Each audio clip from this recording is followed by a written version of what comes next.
Hola mis queridos amigos inteligentes de YouTube, bienvenidos nuevamente a su canal El Poder Consciente. Gracias por seguirnos en las distintas plataformas en donde ponemos información acerca de temas que quizás y tal vez algo que se publique en estas páginas puede que te ayude y sea el tema que estabas esperando.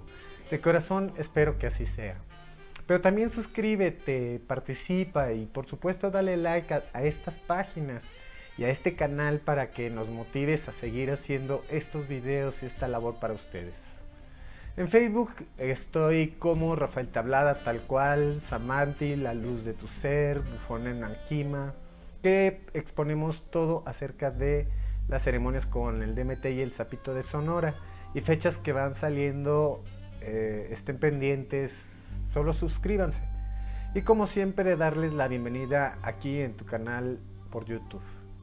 El título de este video verán que se trata de un tema demasiado, pero demasiado profundo, que por supuesto no podríamos abarcar lo que quisiéramos en el tiempo que le doy a los videos, pero trataremos de ser lo más reducidos en el tiempo y lo más objetivo y generalizados posible.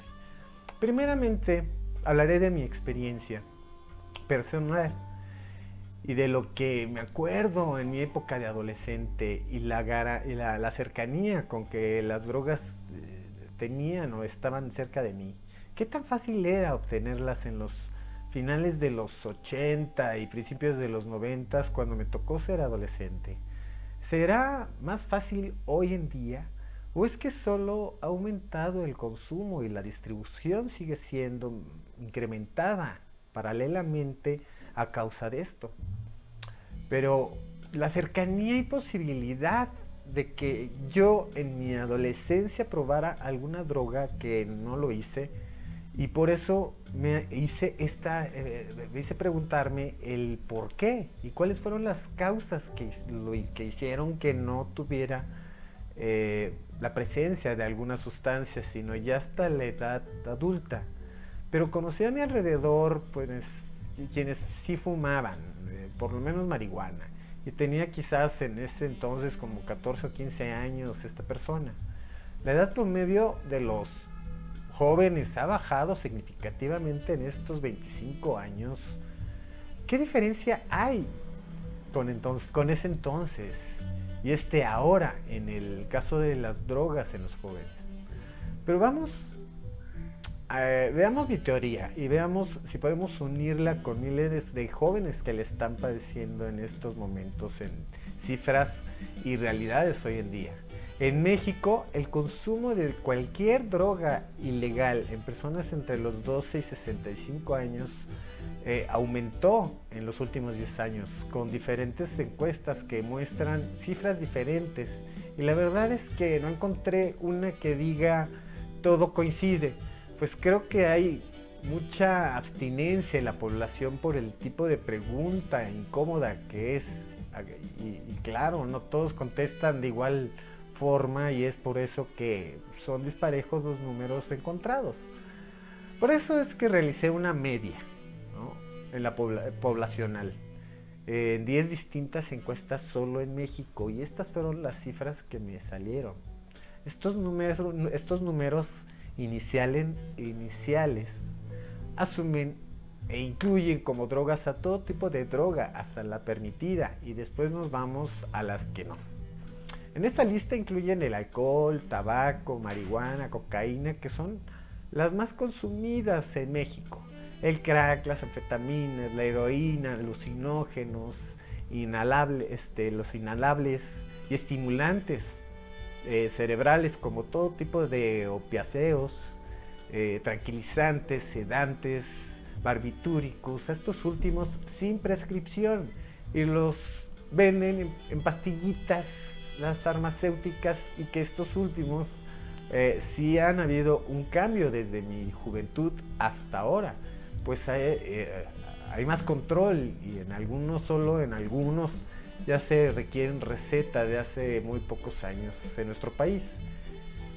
Y el objetivo de este canal es conocer las tendencias globales y principales del consumo de drogas en México. Por eso lo hice de manera de media. Esto muestra un aumento en el consumo de sustancias ilegales entre hombres y mujeres de todas las edades y la necesidad de implementar con urgencia programas de prevención en algunos estados. Índices de personas entre 12 a 65 años que dicen haber consumido por lo menos una droga ilegal, como la marihuana, cocaína, hashish, pasó de un 7.8 en el 2011 a un 16% en el 2017, duplicándose su consumo. La más consumida en México es la marihuana, cuyo consumo en todo el país pasó del 6% en el 2011 a un 17% en el 2017, seguido de la cocaína, que pasó de un 3.3% a un 5% en el 2017. Pero los alucinógenos, su consumo permaneció constante y entre 2011 y 2016 en un 0.7 a un 1%, es casi nada de la población. Mientras que en Europa y las grandes potencias comerciales, y que vemos como utopías de gobierno y prosperidad, las cifras fueron totalmente al revés. Disminuyeron las drogas y aumentaron los opiáceos en el consumo de su población. La gente ya no cree tanto en los farmacéuticos como antes. Se han dejado de por lo menos satanizar a todas las drogas por igual. Así ven las drogas, por ejemplo, en Portugal. Vean. Tengo entendido que ya no arrestáis a la gente por consumo de drogas. No. No. No. ¿Ni heroína, hierba, meta, pastis? ¿Nada? No. Si os dijera que ahora mismo llevo cocaína encima, ¿no haríais nada? No. No. Vale. En los últimos 15 años, en Portugal no se ha arrestado a nadie por consumir drogas. ¿A nadie? No, no se considera delito, así que no hay posibilidad legal de castigar a alguien con la cárcel. ¿Han aumentado los delitos relacionados con las drogas como resultado de esto? No, verás, hay menos consumidores, hay menos gente que causa problemas por haber consumido. Un momento. ¿Me estás diciendo que al descriminalizar todas las drogas y no encerrar a la gente en la cárcel, el consumo ha descendido? ¿No ha aumentado? Este es un fragmento documental que se llama Invadiendo al Mundo, que está disponible en Netflix y se lo recomiendo mucho. Esto se satanizó gracias a la iglesia y al país más opresor, que es en Estados Unidos en los 60s, que se difundía material en los noticieros donde ponían en verdad a las drogas como el problema de una juventud rebelde, que solo se oponía a tal opresión. Quiere poner fin al infierno generado por el tráfico de drogas. Para luchar contra este enemigo y derrotarlo es necesario llevar a cabo una ofensiva abierta y plena. ¡Al suelo, hombre! ¡Al suelo! En esto no vamos a escatimar en presupuesto. Las drogas son una amenaza para nuestra sociedad, amenazan nuestros valores y socavan nuestras instituciones. Llenaron de spots antidrogas movimientos militares que han costado billones de pesos solo a Estados Unidos y quién sabe cuánto a México para poder disolver esta guerra que le llaman, sin entender aún que no han ganado nada. Sigue el consumo más y que no entienden que ese dinero puede mejor ser invertido en tratamientos de adicciones en vez de tratar de acabar con ello. ¿No entienden que es más barato? Su matrimonio, su familia o lo que sea. ¿Y? Facebook también. ¿Lo ilegalizamos? Verás, nosotros lo planteamos al revés. Identificamos a los que consumen drogas y los quitamos de en medio. ¿Entiendes? Lo tratamos como delito. ¿Y funciona?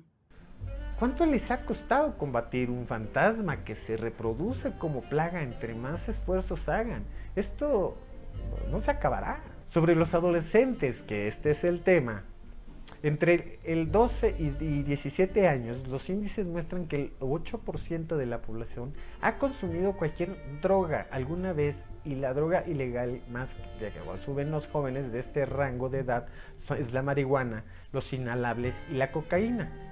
El consumo de marihuana entre los adolescentes se triplicó respecto al 2011, cuando el porcentaje estaba en el 2.4%, ahora está por encima del 7%. Los lugares donde más prevalecencia hay del consumo de drogas ilegales en población entre los 12 y 17 años son los estados de Jalisco con el 16%, Quintana Roo con el 15% y Baja California, que en el último año tiene el consumo mayor nacional con el 27% de la población general.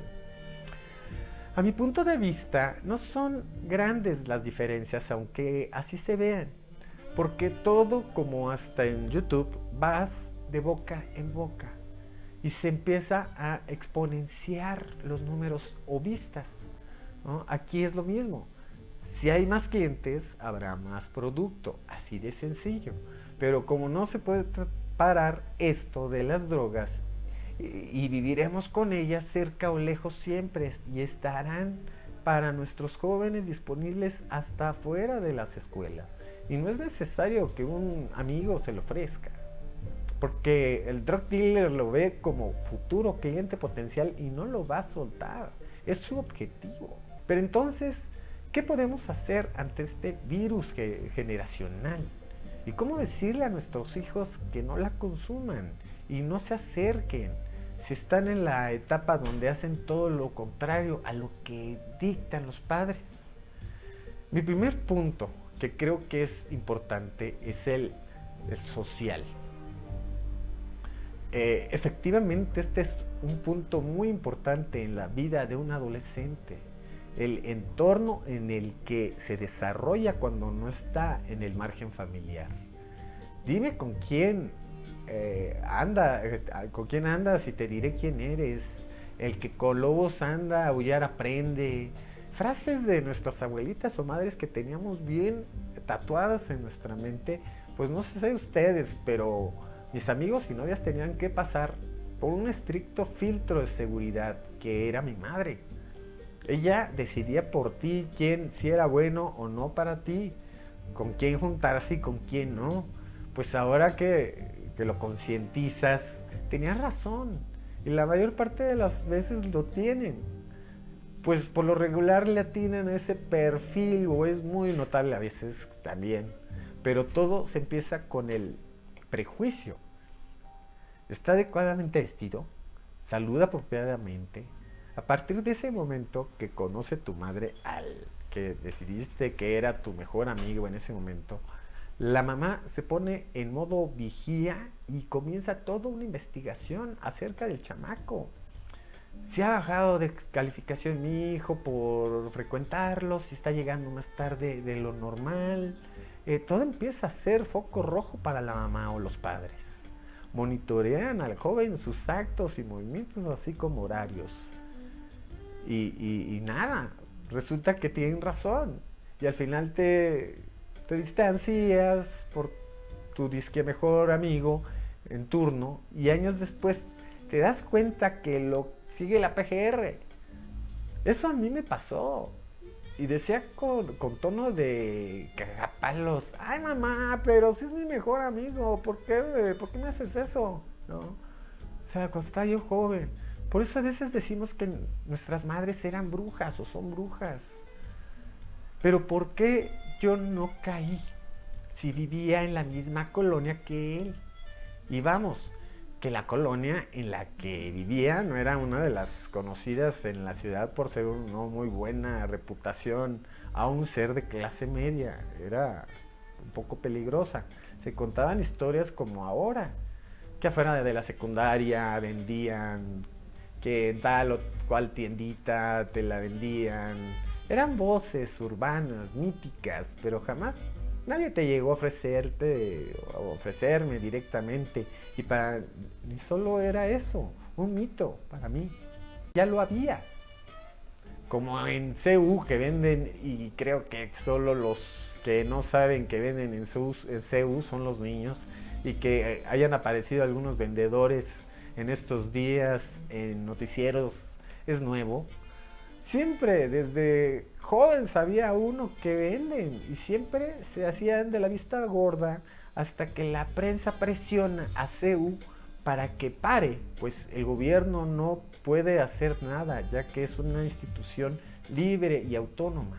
Que no me saquen a mis dealers de mi campus y déjenlos en paz, que están aquí desde antes que yo, dirían los rectores de la UNAM.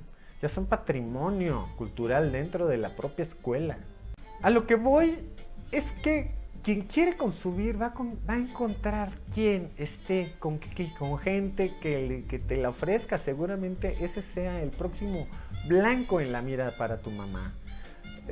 Nuestra familia nos aleja de esas tentaciones, pero no pueden estar todo el día vigilándonos, y como dije, si la queremos probar, lo vamos a hacer. Pues quien para a un adolescente cuando quiere algo prohibido para su mamá y no lo ve como tentador. Veamos cómo tratan a los jóvenes en países con índices ridículos de drogadicción a comparación de México, y acerca de las enseñanzas fuera de tal escudo familiar. Y es aquí donde entra mi segundo y tercer punto: principios y enseñanzas. Finlandia figura casi en lo más alto por tener a los estudiantes mejor formados del mundo. Cosa que dejó a todos en plan, ¿en serio? ¿Finlandia? ¿Estos son los genios que descifraron el código de la buena educación? Es decir, ¿cómo es que los niños de Finlandia les sacan ventaja a los del resto del mundo? No tienen deberes. El término deberes en sí está como obsoleto, creo. Como estar juntos, como estar con la familia, como hacer deporte, como tocar algún instrumento, como leer. Vale, no tienen deberes. ¿Y si lo único que quieren hacer es subirse a un árbol? Pues que se suban a un árbol, ¿sí? Pueden subirse a un árbol y así aprender cómo subirse a un árbol. Y así, mientras suben al árbol, probablemente acaben descubriendo diferentes insectos y vendrán al colegio al día siguiente contándome lo que han encontrado. ¿Cómo aprenden algo? ¿Cómo hacen cosas? El cerebro se tiene que relajar de vez en cuando. Si lo único que haces es trabajar, trabajar y trabajar, dejas de aprender. Y no tiene sentido hacer eso durante un largo periodo de tiempo. Intentamos enseñarles todo lo que necesitan para que puedan discurrir lo mejor que puedan, incluyendo la educación física, las artes, la música, todo lo que haga trabajar mejor al cerebro. Los niños necesitan cocinar, cantar, experimentar con el arte, dar paseos por la naturaleza y hacer todas estas cosas porque tienen muy poco tiempo para ser simplemente niños. En Finlandia, gran parte de mi docencia se basa en lo que los chicos quieren y lo que esperan de su futuro. Así que ya no me suena tan falso decir, realmente puedes ser lo que quieras ser cuando seas mayor, porque ya lo están consiguiendo. Ya tienen ese poder. Esto de la enseñanza y principios, que es parte de si le entro o no le entro, esas cosquillitas que sientes cuando estás a punto de cometer algo que sabes que tú que no debes de hacerlo. Eso que la misma voz de mamá al lado, o conciencia, como le quieras llamar, esa que te hace detenerte y alejarte rápidamente porque es tan fuerte la voz de tu madre en la cabeza que estallará. Esa voz que te dice, pues, así te crié. Mira cómo me pagas. Esos taladros mentales que te hacen decir por fin en algo no. Esos fundamentos educativos de las consecuencias antes de la negación hará que el joven, por propio criterio, tome la decisión correcta y no sea esclavo de la sociedad que te presione. Y mejor te vean como el chico deportista que se liga a todas las chicas lindas del colegio y sea bueno con sus tareas y deberes. Otro punto importante es la presencia paternal. Me refiero a los que los índices demuestran que hay menor posibilidad que en un joven, perfil de un joven, donde vivan sus padres con él, a uno que le falte la madre o el padre o los dos, ya ni se diga. Qué difícil puede ser la recuperación para ese joven. Pero hablo de la presencia como interactiva y constante, no porque estés en la misma casa, pero en habitaciones separadas, ya no se vean a menos para comer o cenar. Eso no es presencia, eso es abandono del niño, adolescente. Además, esa presencia paternal debe de ir acompañada de armonía y no discusiones ni peleas, porque si no, el joven dejará de ver a su hogar como su lugar armonioso y verá la manera de salirse de ahí y encontrarse con la influencia del primer punto de la sociedad, ¿no? O sea, como el primer punto de la sociedad.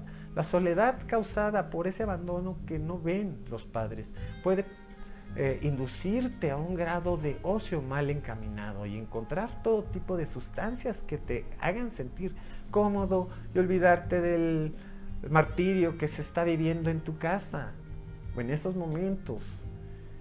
Y tomas alcohol como primer síntoma de depresión u olvido, pero si hay alcohol, también seguro hay tabaco, y de seguro si llegas a la persona adecuada en ese lugar o lo conoces, sabrás que tenías acceso a la cocaína a menos de 3 mesas del bar donde estás, y te la regalan a veces, porque saben que si caes no será la última vez que te verán, y para ellos tu hijo se ha vuelto un cliente potencial. Así de fácil. Va la bola de nieve creciendo más y más y más. De jóvenes deprimidos, queriendo olvidar las causalidades de la vida con todo tipo de sustancias según su tipo de depresión o padecimiento. Jóvenes frustrados y desesperados por no encontrarse y buscando supresores del dolor o analgésicos para suplementar. La mayor parte del consumo de drogas está ligada a un padecimiento emocional, un trastorno o deficiencia en entender algo, y es en la juventud en donde más se dispara estas emociones, debido a la presión social, escolar, laboral, familiar, ancestral, que nos hace caer en una infinidad de tentaciones mundanas que solo nos llevan a un sueño profundo que hasta que no se despierte el consciente no dejarás de atraer gente que si no es adicto conoce quién sí y te la venda. Cuando despiertes y veas que lo que está mal es en mi percepción de la vida, dejar de echarle la culpa por el divorcio de tus padres, a tu adicción o al que me bulean todo el tiempo en la escuela. Cuando lo superes, te encuentres, encontrarás amigos nuevos, sanos, deportistas, aventureros, gente de buena vibra, como dicen, que te ofrecerán de comer antes de que te ofrezcan la silla. Ya ni hablemos de droga. Y su hospitalidad en su totalidad. Ve a tus padres, ancestros como un olvido y sé un reparador en tu vida, en esta vida. Si mi tío es alcohólico o drogadicto, deja que lo sea. Él se dará cuenta o no que requiere ayuda, pero enseñarle a nuestros hijos que esos no son ejemplos de una vida adulta y decirles hacia dónde los llevará esa vida, pero no con sermones, pues lo que menos quiere el adolescente es eso, sermones. Enséñale la vida en vivo, busca personas que sepas que han pasado por eso y han encontrado su camino. A esa gente preséntale a tus hijos para que la experiencia y padecimientos de ellos les ayude a tomar una mejor decisión acerca de las drogas. Ponles documentales, juega con ellos, lo más importante, disfruta de ellos y no les pongas televisión todo el día. Eso no sirve, eso es abandono y solo estás aislándolo de una vida real que no sabrá ni entenderá ni conocerá hasta precisamente lo hayas soltado un poco. ¿Y a qué edad lo sueltas? A los 14 años como promedio, que es cuando empieza el consumo en nuestro país, porque siempre fueron educados con la televisión y ahí siguen induciendo a tu hijo o hija a la prohibición. Series policíacas, descargas sin parar de un cúmulo de seducción para un humano, de películas de narcos y que aún no se les ha desarrollado el consciente como lo platiqué en otro video, que esto de la hipófisis en la adolescencia y aún desconocen las consecuencias de los actos. No es culpa tampoco de él, y estaremos mal si pensamos como padre que es así. Todo proviene de una complejidad en el cerebro del adolescente que no sabe. Así que es nuestra labor saber que todo está amarrado y que a causa de mi vida y mis problemas y del trato con mi hijo es porque es así. Si no lo entendemos, seguiremos viéndolo hacia afuera, tratando al adolescente como una persona que no sabe qué hace y lo juzgamos como el que así nació desde pequeño, igualito a su padre, alcohólico y drogadicto. Después no se quejen. No nos queda más que agradecerles sus vistas, esperando este video haya sido de su interés. Y si eres de los que no se sienten plenos y no saben por qué, pero quieren saber y saber más de sí mismos y entender la emoción que nos está deteniendo en cada uno de nuestros caminos, seguramente me darás like, te suscribirás y si la información crees que pueda servirle a algún cercano también, compárteme. Me despido como siempre aquí en tu canal de YouTube. Soy Rafael Tablada y esto fue El Poder Consciente, fluye y sea amor. Nos vemos en el siguiente video con otro